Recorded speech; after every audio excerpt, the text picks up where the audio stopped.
Comment des armées suréquipées, protégées par les technologies les plus avancées du monde, ont-elles pu tomber en quelques heures? Ce n'est pas une scène de fiction. Ce n'est pas un film. Ce n'est pas un complot. C'est la réalité.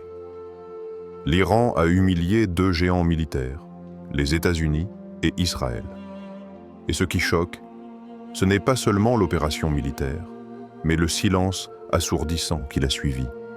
Aucun communiqué clair, aucune déclaration ferme. Juste une suite de regards fuyants, de micros coupés et de démentis embarrassés. Des drones occidentaux de dernière génération capturés. Des missiles de précision neutralisés. Des bases considérées comme inviolables, infiltrées. Des technologies secrètes. Des systèmes de brouillage, tout ça réduit à néant. En quelques heures. Comment est-ce possible? Ce que personne n'ose dire à voix haute, c'est que ce genre d'effondrement n'arrive pas par hasard. Il est le fruit de l'orgueil, de l'arrogance. Quand des nations se croient tout-puissantes, quand elles placent leur foi dans leur machine plutôt qu'en Dieu, elles tombent, toujours. Et si ce que nous venons de vivre n'était pas simplement un acte de guerre, mais un signe, un rappel, un avertissement divin? Chaque époque a ses repères, ses fissures, ses chutes. Mais certaines chutes ne sont pas militaires. Elles sont morales, spirituelles, inévitables. Et maintenant que les masques tombent, sommes-nous vraiment prêts à voir ce que cette chute révèle? Une défaite brutale et inattendue. Téhéran a frappé un coup d'une audace et d'une efficacité rares. Dans la nuit du 3 au 4 août, une série d'opérations coordonnées a visé plusieurs dépôts militaires israéliens ultra secrets dans le désert du Negev et dans la région de Haïfa. Ces sites, dont l'existence même était classée secret défense, servaient de points de stockage pour des armes de pointe fournies par les États-Unis. Les cibles, des drones furtifs MQ-9 Reaper, des systèmes de guerre électronique, des missiles à guidage laser et des réseaux de communication cryptés. Le résultat? Un échec total des défenses israéliennes. Les installations ont été infiltrées par des unités iraniennes ou par des groupes affiliés, selon des sources encore floues. Les équipements sensibles ont été soit détruits sur place, soit exfiltrés vers l'Iran pour être étudiés ou exposés. Mais ce qui glace le sang, ce n'est pas seulement la précision de l'attaque, c'est le silence. Ni Washington, ni Tel Aviv ne s'expriment clairement. Pas de conférence de presse, pas de condamnation officielle. Pas même une tentative de rassurer les populations. Juste un vide, une gêne, une fuite vers le mutisme. Dans les cercles militaires, on parle déjà d'un Pearl Harbor technologique. Une humiliation stratégique d'une ampleur inédite, réalisée sans déploiement massif, sans armée conventionnelle. La question n'est plus de savoir ce qui a été perdu, mais comment ces pertes ont pu arriver dans des lieux censés être impénétrables.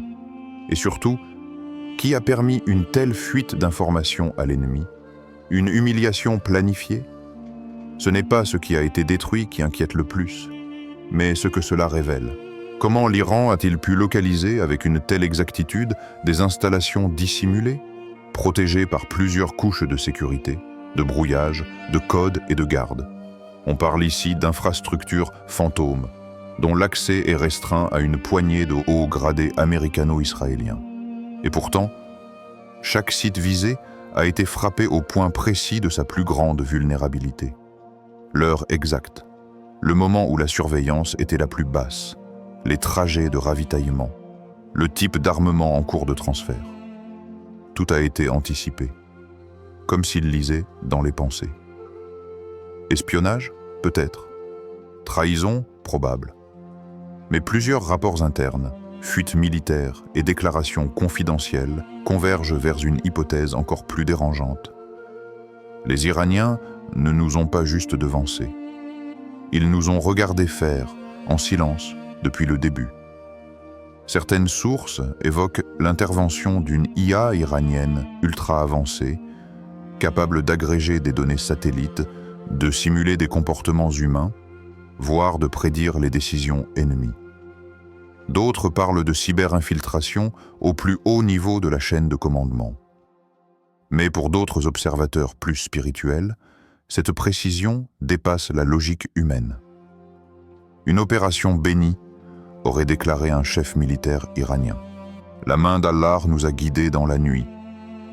Ce n'est donc pas une simple attaque, c'est un message froid et calculé, lancé sans cri, sans effusion, mais qui résonne aujourd'hui comme un glas pour l'illusion de l'invincibilité occidentale. Et s'il ne s'agissait pas d'un échec, mais d'une leçon imposée par une force que la technologie ne peut ni mesurer, ni arrêter, une guerre invisible, spirituelle? Il y a des mots qui traversent les murs, les écrans et les radars. Des mots qui ne viennent pas d'un QG militaire, mais d'un lieu plus profond, plus ancien.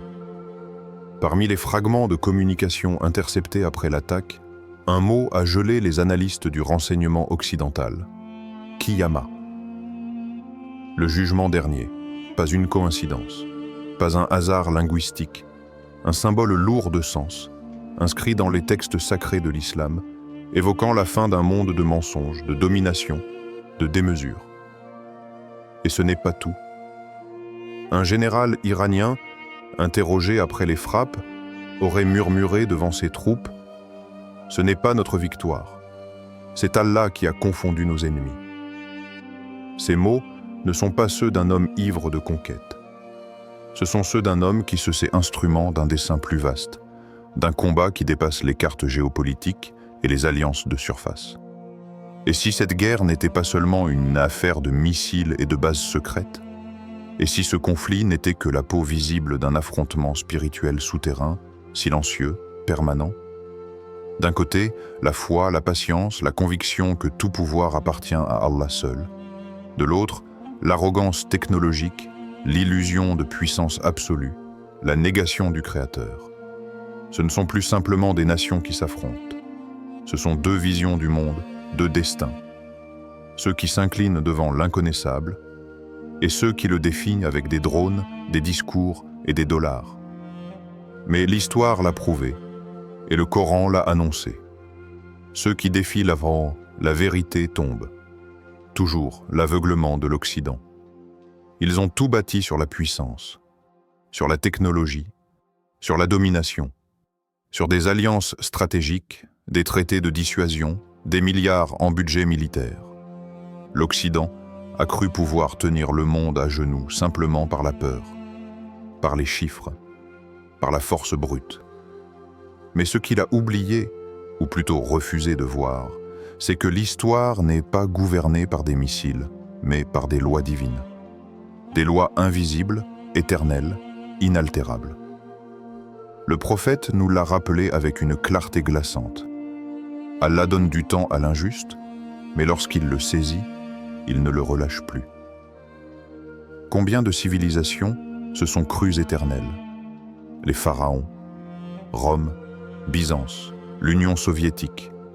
Et aujourd'hui, les États-Unis, Israël, leurs points communs? Un jour, ils ont cessé de se soumettre au Créateur, pour se soumettre à leur propre ego.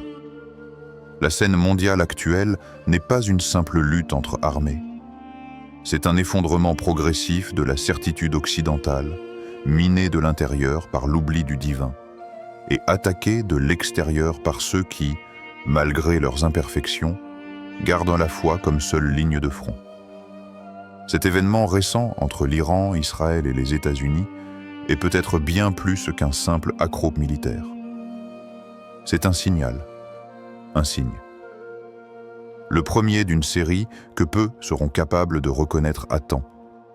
Car lorsque le déséquilibre devient trop grand, lorsque l'aveuglement devient système, alors Allah rétablit l'ordre, brutalement, inattendu, imparable. Et si nous étions à l'aube d'un basculement global, non pas technologique, mais spirituel, et si ce monde, dans sa prétendue maîtrise de tout, était en train de perdre l'essentiel, Trump, Netanyahou et l'effondrement symbolique. Ils étaient les visages d'une puissance sans limite. Donald Trump, maître des deals, grand orateur de promesses viriles, architecte autoproclamé d'une nouvelle ère pour Israël. Benjamin Netanyahou, stratège de l'ombre, homme d'État inébranlable, qui se voulait le bouclier vivant de la nation juive. Et pourtant, aujourd'hui, il se taise. Aucun tweet rageur, aucun discours galvanisant, aucun plan de riposte clair. Juste un silence pesant, inhabituel, presque surréaliste. Les images parlent à leur place. Trump, le regard fuyant, contournant les questions. Netanyahou, debout devant une carte, sans voix, comme s'il contemplait un territoire qui lui échappe. Ce n'est pas juste une défaite militaire, c'est un effondrement symbolique. Le masque de l'invincibilité est tombé. Et avec lui, l'aura de deux hommes qui se croyaient au sommet du monde. Cette scène évoque une leçon ancienne. Quand Pharaon, noyé dans son orgueil, réalise trop tard que ni son armée ni sa magie ne peuvent le sauver. Quand Nimrod, défiant Allah, meurt d'un insecte minuscule. Leur chute n'est pas dans les chiffres. Elle est dans la honte publique, dans la perte d'autorité, dans l'impossibilité de cacher ce qui s'est produit. Deux hommes de contrôle, confrontés à l'incontrôlable. Et ce qui les écrase, ce n'est pas l'ennemi. C'est la vérité nue. On ne peut pas vaincre ce que l'on refuse de comprendre. On ne peut pas dominer le monde quand on oublie celui qui l'a créé. Trump et Netanyahou ne sont plus au centre.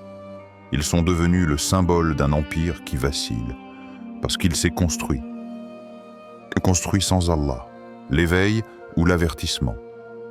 Ce que nous venons de voir n'est pas une simple opération militaire. Ce n'est pas juste une stratégie ratée, ni une guerre de plus à ajouter à la longue liste des conflits du Moyen-Orient. C'est un miroir, un avertissement, peut-être une chance. Quand des empires commencent à tomber, ce n'est jamais seulement à cause des bombes. Ils tombent parce qu'ils se sont vidés de sens, parce qu'ils ont remplacé la foi par la fierté, la justice par l'intérêt, et la soumission à Dieu par l'adoration du pouvoir. Les armes ne suffisent plus, les alliances non plus. Les discours si inspirants, les promesses politiques, les stratégies économiques, tout cela s'effondre sans foi, sans vérité, sans humilité. Alors pose-toi cette question maintenant. Et toi, où te places-tu? Du côté de ceux qui placent leur espoir dans les hommes, dans les superpuissances, dans les deals, les gouvernements, les illusions médiatiques? Ou es-tu de ceux qui comprennent que la seule promesse infaillible est celle d'Allah? Que tout ce que tu vois autour de toi, les systèmes, les nations, les drapeaux, est temporaire? Et que le vrai combat, ce n'est pas celui des drones ni des discours, c'est celui de l'âme. Le combat intérieur contre l'oubli, contre la négligence, contre le faux confort d'une vie sans sens. Ce monde est en train de basculer. Et peut-être que ce basculement est une miséricorde pour ceux qui entendent. Ne rate pas le vrai combat. Car quand viendra l'heure du jugement, aucune technologie ne te protégera. Seule la vérité subsistera.